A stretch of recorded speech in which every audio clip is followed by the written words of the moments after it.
If you, a loved one, or a team member of yours lives with anxiety, then there's a very good chance you deal with perfectionism.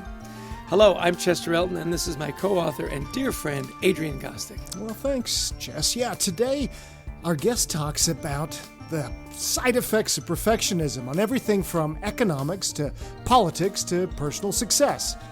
His studies will help us understand the subject and give us tools to work through it. And as always, we hope the time you spend with us will help reduce the stigma of anxiety at work and in your personal life.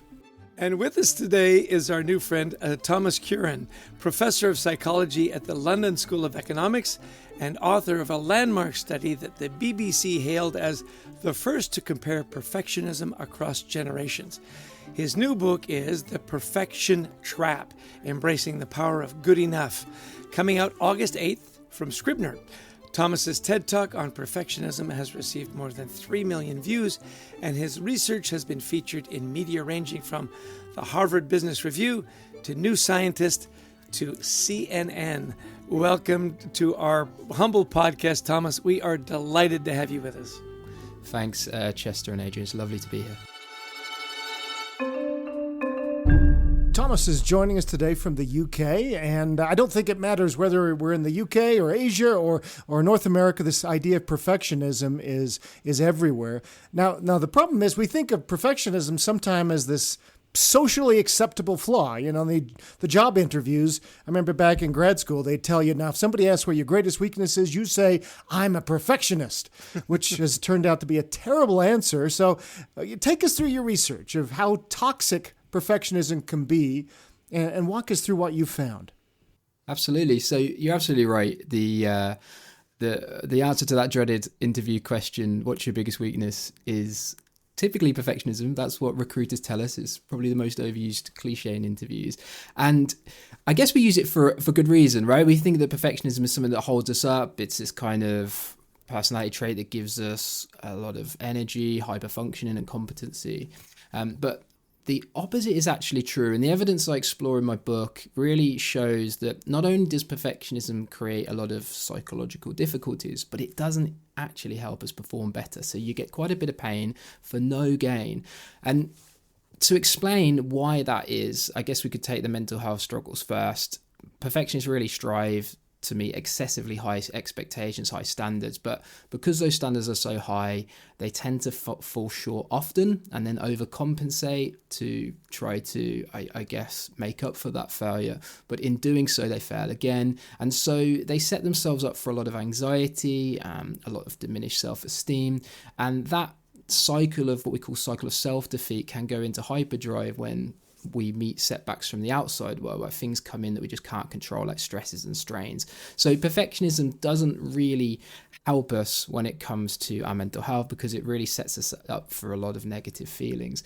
Now, when it comes to performance, there's 2 reasons why perfectionism doesn't even give us the performance. So we know it has some emotional baggage, but it also doesn't help us perform. The first is that perfectionists burn out. So they work really hard, but they work too hard and they tend to burn out. But secondly, and this is probably the more interesting reason why perfectionism hinders performance, when things get tough, perfectionists tend to withdraw, because they're essentially saving face, because you can't really fail at something that you didn't try at. So what we tend to see is that perfectionists work really, really hard in the first instance, but when they meet challenge, they withdraw their efforts. And again, that's not necessarily conducive to high performance. So perfectionism, it gives a lot of psychological distress and doesn't give us any performance for that distress.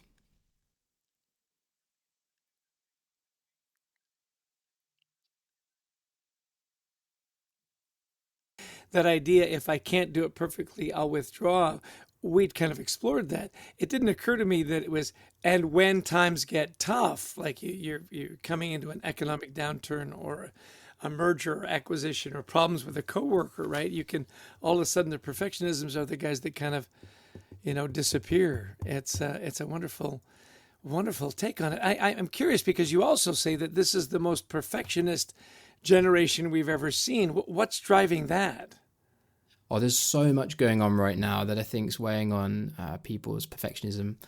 I did a large study a few years ago looking at generational perfectionism and how it's changing over time in more recent generations. And what we see is fast rise in perfectionism, and particularly what we call socially prescribed perfectionism. So this is perfectionism that comes from the outside world, a sense that other people and everyone all around me expects me to be perfect. That's something that's exploding, skyrocketing at an exponential rate right now. And the reason why is like multifaceted, and it's always going to be a little bit speculative with these sort of non-causal studies, but we think that social media clearly plays a role in amplifying perfect lives and lifestyles. We think the education system has got more pressurized. Young people are under a lot more pressure to excel, to get into the best classes, schools, colleges, and then obviously into that kind of very narrow and elite set of professions that really sort of guarantee a good standard of life these days. And there's also parenting practices and changes in parenting too. And obviously the workplace has become much more pressurized, become much more insecure. This kind of desire to hustle and grind has become a really prominent part of people's working lifestyles. And of course that too weighs in our perfectionism. So there are many different areas and there are many different things we can focus on, but the world has got more pressurized. What a great synopsis of, because we get asked that question a lot, and we'll ramble on around, how we've changed as parents and this thing. But yeah, those, I think, I wrote down 4 things: social media, educational system, parenting practices, insecure workplaces. That's very succinct. And I think it really helps us understand why maybe even as parents, we helped contribute to this. The education system did, et cetera. The pressure's on there. I remember when I, graduated high school, my dad was just thrilled I got into any college. Now you have to get into the right university, the right college. So all this leads to procrastination. As you said, I'm not going to do something if I might fail. So if I have this, or I've got an employee who may feel this way, how do we break through that and start producing and embrace what you say is good enough? Yeah, it's so important. Procrastination is such a strong signature of the perfectionist. They're so failure averse. They anticipated guilt and shame that comes from failing, or even finding something really challenging is so fierce that we just withdraw, we procrastinate, we just avoid that anxiety by doing other things. There's a few things that perfectionists can do, I think, to break through procrastination. I think the first is do a very simple 5-minute task. So you'll have plenty of things that you need to do, but set yourself a challenge. What can you do in 5 minutes today that moves you forward even the tiniest bit on one of those important things that you've got to do? Identify that small action, set a timer, and spend 5 minutes right now working on the task, because the research shows us that once you start something, you are much more likely to finish it. Okay, so done is better than perfect, that kind of mantra. But if we give ourselves a short space of time and to get something started, that's like taking a sledgehammer to perfectionism when it comes to procrastination. I think also one of the things the perfectionists do is they feel overwhelmed because a task can feel really big, particularly if it's a quite nebulous task, like a new project or a big talk that we've got to prepare. So I think sometimes it's important to sit down and think, why are we avoiding this task in the first place? Is it because in our mind's eye we have this kind of perfect image of how we want the report to look or how we want the talk to go? And ask ourselves, is it worth living in fear of that perfect image? Is it worth us withholding our effort and building up all that anxiety for this kind of perfect person or perfect task or perfect outcome that we want? And often it's the case that it really isn't worth living in fear for that perfect outcome, because essentially what we need to do is get the task done, and that is far more important than being perfect. So again, it's important to try to rationalize why you feel overwhelmed and ask yourself if it's even worth putting these things off. Is the anxiety really needed? Is it necessary? Is it that fierce? And the final thing, and I think this is also so important, is perfectionists tend to do to-do lists. I've got to do this, I've got to do this. But they tend to put too much on the to-do list, and that also impacts our procrastination because it gives us too much to do. So one of the useful things that we could do to break through procrastination is to actually ask ourselves, what is it that we actually need to do? And are there things we can let go of? What can we take off that to-do list? What's essential and what's not so essential? And I think that's also important, to give ourselves a break, to focus our minds on what's really important and to focus on those activities. So letting go of things can also be, kind of sounds paradoxical, doesn't it? But can also be a good way to break through procrastination. So I really feel guilty right now because this morning we've been traveling. Adrian and I were at a weekend retreat for our leadership group. I've got this list of 30 things that I wrote down before this. The podcast was on it, Thomas. So that's a good thing. That was the big thing to get done. But I am a terrible maker of lists. Okay, so we've talked about social media and the pressure that puts on perfectionism. Talk about now AI is moving into the picture and the metaverse. We just over the weekend saw an amazing presentation on where we're going with, virtual And terrifying. reality. Yeah. And terrifying. Those things I'm guessing is not going to make it easier, right, for future generations. So walk us through, I'm sure you've been thinking about this. So walk us through these ideas and how maybe we can better cope with even more of this social pressure and digital world that's coming in on us. Yeah, I have been thinking about this a lot. I think one of the most important things to recognize is what social media and these technologies are there to do. They're to drive profits, and the way that they drive profits is to sell targeted advertisements. And what's the most fertile ground for targeted advertisements? Well, when we're in a state of discontent and we feel like we need something to improve our lives. And really that's what social media and these kind of big technologies will be geared towards, building profits. So first of all, I think it's so important that we interact with social media, first and foremost, aware of that fact, that there's a built-in kind of motivation for these companies to show us perfect lives, show us perfect lifestyles, it's kind of hyper reality, so that we're almost catnip, I suppose, in advertisers' hands. Understand that and approach it in a different, more healthy way. And what I mean by more healthy way, well, first of all, let's go back to what social media and these technologies were originally intended to do. They were intended to connect us to each other, to build offline relationships. So I wouldn't say that we throw the baby out with the bathwater here. I'm not saying, we need to completely remove ourselves from these technologies, come off them, because they do have tremendous human potential. But I think we need to use them for the right reasons. And the right reasons is, as I said, to build that community, to interact with people with shared interests, to kind of manage our content in a way that enhances our lives. As I say, gives us information, provides us with interests and a feed that educates us and enhances our lives, rather than kind of this constant comparison with other people. So if we can use it for the right reasons, it's a very, very positive thing, but it's important we do that. Well, let's hear it now from our sponsor, Facebook. And no,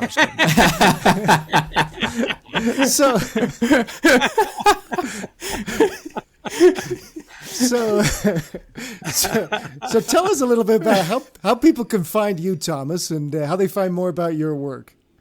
Okay, they can find me on Twitter at Tom, spelled THOM_Curran. They can also find me on LinkedIn at Tom-Curran.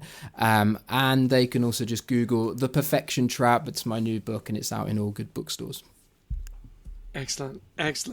So let's touch on something that we can get a little touchy, but might be kind of fun. We're going to talk about politics, and then right after that, we're going to talk about religion. So brace yourself.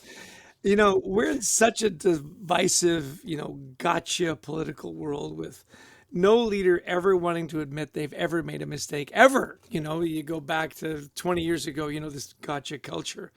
I can't remember a U.S. president admitting they messed up, like in decades, right? Yeah, everybody's got to be perfect. They got to be right. What does that message send younger generations when leaders pretend that they're infallible, that they're perfect? It sends completely the wrong message to young people. But I think it's important to recognize that culture right now doesn't allow us to be fallible. I mean, we throw around blame all the time. In fact, blame is such a curious reflex, actually, in modern culture, because when something happens, when a politician screws up or something bad happens, we immediately wag the finger, like, who's to blame? What's to blame? Somebody must be to blame. And we're not really happy until we've located that person or group responsible. And I think in that culture, which is amplified, by the way, social media, I mean, do you blame politicians for admitting fault when what's on the line is their reputations and all the rest of it? So I think we have to be really careful that, yes, politicians and people in the media do send the wrong message, but we also have to take collective responsibility and ask ourselves why we live in this culture where they can't be imperfect, where they're not allowed to show a chink in the armour, and that they must be bulletproof all the time. And I think we live in this culture because we live in a very individualistic culture, and we blame too much and we don't explain enough. That's so important. Why is it that this politician screwed up? Why is it that that policy didn't work? These are really, really important questions that we don't ask because they're really difficult to answer, and they're complex, and they require more nuance and subtlety. And we always, want to point the finger. But I think if we can explain more in this culture and blame less, people in the media and who are high-profile individuals will feel much more open about their vulnerabilities and fallibilities, and perhaps open up. And that will cascade downwards onto people and young people who see that and think that it's okay for themselves to do that too. So I think those people themselves do have a responsibility, but I think we all have a responsibility to create a culture that allows us to explain more and blame less. I love that idea. Explain more, blame less, and be a little vulnerable, perhaps, ourselves. I'm thinking, you talked about parenting.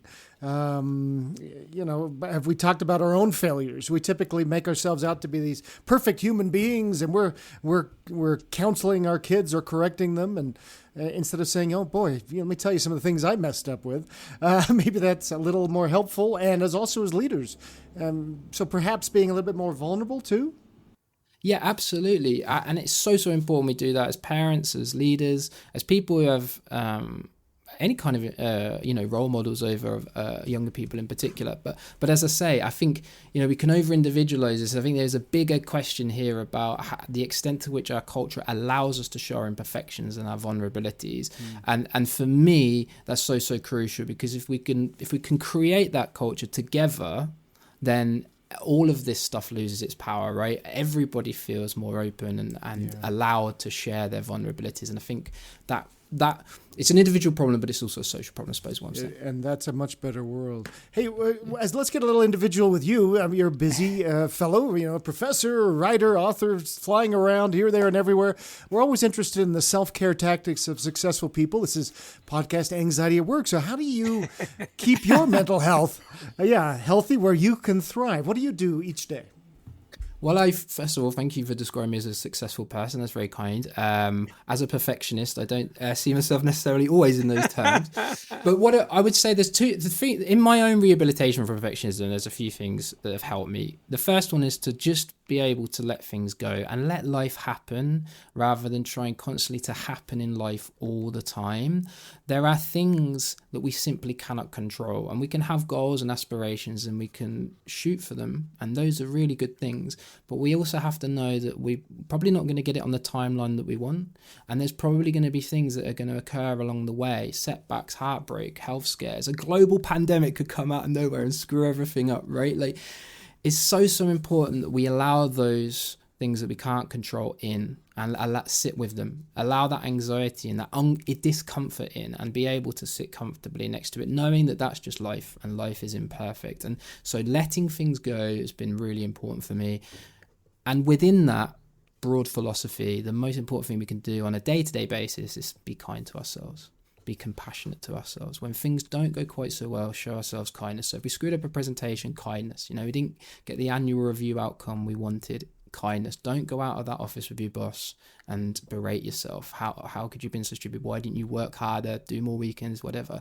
These are very critical features of perfectionists that can, over time, create a lot of mental distress. So try where you can to reframe those feelings, those thoughts and feelings into kinder, more compassionate ways forward. And you will find that not only does that make you feel better, but it also makes you far more productive, because it keeps your motivation high and it allows you to go on to the next task, knowing that these things happen and there's always next time. So those are a couple of things that have been important for me. So great. We got a tip on one of our podcasts. The guest said, make that inner voice your best friend. What would your best friend say? And they would say all the things that you just said. It's not that bad. You're doing great. Nobody's perfect, and so on. One topic I want to touch on before we wrap up. In our book, Anxiety at Work, we talked about gratitude being a practice to bring down anxiety. Do you have a gratitude practice that helps you level out and let go of that perfectionism? Not specifically, but I think what you're driving at there is 100% the right way to think, and it's all bound up in this idea of meeting the world and treating other people how you yourself would expect to be treated, and understanding that, you know, where we are right now in life is enough. Like, just existing, breathing, being here in this moment, having this conversation means that we are enough. That's the only thing that matters. And so, you know, we can call that gratitude.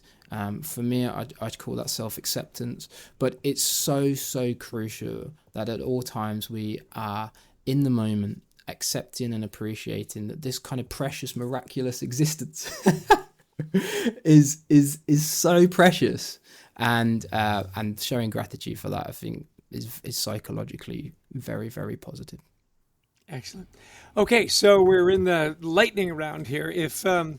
If you wanted people to remember one or two things from this conversation, what would be those key things you'd want them to take away? Okay, first and foremost, perfectionism is not the thing that's holding you up in the world. It's not making you more successful. A lot of perfectionists say, you know, when everything all around me is collapsing, perfection is one thing holding me up. That's just not the case. The opposite is true. Perfectionism is the thing that's almost certainly at the root of a lot of our psychological struggles, but also our inability to push through those struggles and succeed. So I think that's, first of all, that is, if there's anything to take out of my book and what hopefully this discussion is, it's that myth is busted, that perfection isn't this lionized quality, that it holds us back. Secondly, I'd say that it's important to remember more people are coming into the workforce who are going to be more perfectionistic, particularly younger generations. So do bear that in mind when you interact with young people. Know that they will have difficulty with things like procrastination. Know they have difficulty with their sense of self-worth and their ability to appreciate their accomplishments. All of these things are really excuses to show them unconditional support, be extremely positive, and try to help them break through their procrastination. That's also so important. And finally, what my final thing to take away, I suppose I would say, try as much and as hard as you can to be self-compassionate in all that you do, and don't fall victim to that inner critic. I love that. Oh, this is Thomas. This has been just a great half an hour together. We have learned so much, and you have just such a wonderful way about you too, and in teaching and in such an understandable and practical way. So thank you so much for joining us today, and we wish you the best of luck with the new book. Yeah, sell a million. Thank you. Well, Chess, what a wonderful guest. Thomas Curran, I've heard of him. He's well renowned in our circles, and his work, based on some really good scientific data. And first off, he's saying, look, let's get over this once and for all. Perfectionism doesn't lead to better performance. It leads to burnout, high standards that we'll never meet, and frankly, when times get tough, people who give into this are not going to try because they're going to feel like, well, I'll never succeed. So why bother? So we've really got to get over this.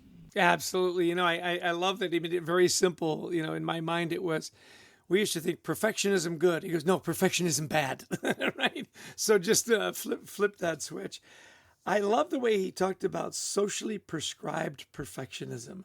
I thought that was such an interesting way to say it. But with all we see in social media and how that plays up, as well as education, it's what school did you get into, right? The drive for that. Changes in parenting, that we're helicopters. Exactly. That's how we raised our kids. I mean, you and me, when we were kids, mom and dad sent you out of the house at 7 a.m. Maybe around 11 p.m. they might go, where's Chester? But I remember playing a soccer game in another town, and my dad said, how are you going to get there? It's like, and we would take our kids, we'd worry about them. Oh my gosh, Johnny's having to wait 5 minutes. Just a different kind of environment. We had to fix things ourselves. Right. And whereas we didn't let our kids do that. It's so funny that you mentioned that. I remember in high school, our basketball team had this tournament in Hawaii. And we came back and we were waiting for all our bags, and I'd bought all these pineapples for everything. And everybody's parent was there to meet them except my dad. And finally, this last family said, you should come with us. They're not coming. And it was late at night, and I got home and I said, hey, why weren't you at the airport to pick me up? My dad said, oh, we figured you'd just hitch a ride. Like, they were asleep. Like, I wasn't home. They were asleep. They just expected when they woke up, they'd find me. You know, I remember being somewhat crushed, and that probably explains a lot of who I am today.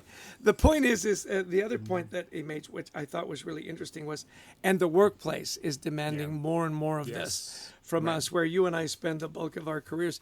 We've got to be careful. Now, big takeaway before I turn it back to some of your insights too, is this idea of to-do lists. Yeah. That perfectionism, causes us to make a list of 50 things. And yet, how many of those can you really let go? Like, really, what are just the core things you need to get done, and let go of that long list of things? Here's I have 3 today. You have 30. So which one of us may suffer a little bit more? Nobody ever accused me of being perfectionism. Yeah. Well, and seriously, like of all those things that are listed, the only one that really matters is the one that I circle is the podcast. Make sure you show up for the podcast, right? Yeah. And I know you, because you have a good heart. You like 15 of those things are connecting with people, making sure they feel good, and you're always giving, and bless your heart for doing that. But sometimes, it can lead to feeling overwhelmed. Hey, if you miss a day, it's okay. And I liked what he was saying too. Look, how do you break through? Well, sometimes it's just 5 minutes. Celebrate when you do 5 minutes towards your goal. Because I love what he said is, once you start, you're much more likely to finish. That was a big takeaway for me too. Yeah. Just get moving. Exactly. And asking, why am I overwhelmed? What's the big fear of this? So that was really good too. And, and the last thing, I don't know if it'd last, but, the culture doesn't allow us to fail. And we got to change that in our families. We got to change that in our workplaces. Yeah. The phrase that I circled was, done is better than perfect. Just get her done. Yeah. Explore more, blame less. That when we kind of got into politics there a little bit, explain more and blame less. This idea that there's always someone to blame for my mistakes or why it wasn't perfect. More personal responsibility, that we've got to get better about blaming less. And then when he said, in my rehabilitation of perfectionism, that is being very vulnerable. He admits, look, I had to rehabilitate myself. And his best suggestion there was, be kind to yourself. Just be more kind. I love that. Let things go. Be kind. Sometimes health happens. We can't control it. Sometimes life happens. We get laid off. Something doesn't work out. Just be kind to ourselves. There's always a next time. And right now, you are enough, which I think is a wonderful, wonderful message to end on. Yeah. Well, listen, what are we grateful for that keeps our anxiety levels down, Adrian? I think we're grateful for... there's a few people. Brent Klein, who keeps our anxiety levels down, as our producer, to Christy Lawrence, who helps us find amazing guests like Thomas Curran. How cool was he? And to all of you who listened in, we thank you so much. You bring our anxiety levels down when we see you downloaded and shared our podcast. If you'd like to learn more, please visit thecultureworks.com. There's free resources there, including the first chapter of that best-selling book, Anxiety at Work. I have several copies of that book. So funny that you would mention that right off the top. Yeah, and we love speaking to audiences around the world, virtually or in person, on the topics of culture, teamwork, resilience, anxiety at work. Give us a call. We'd love to talk to you and to your people at an event. Well, Adrian, just a remarkable guest. So much fun, so insightful, so smart, a recovering perfectionist with lots of lessons for all of us. And as always, I will give you the last word. Just remember, I'm going to use the words of Thomas. Where you are is enough right now, and done is better than perfect. So until next time, we wish you the best of mental health.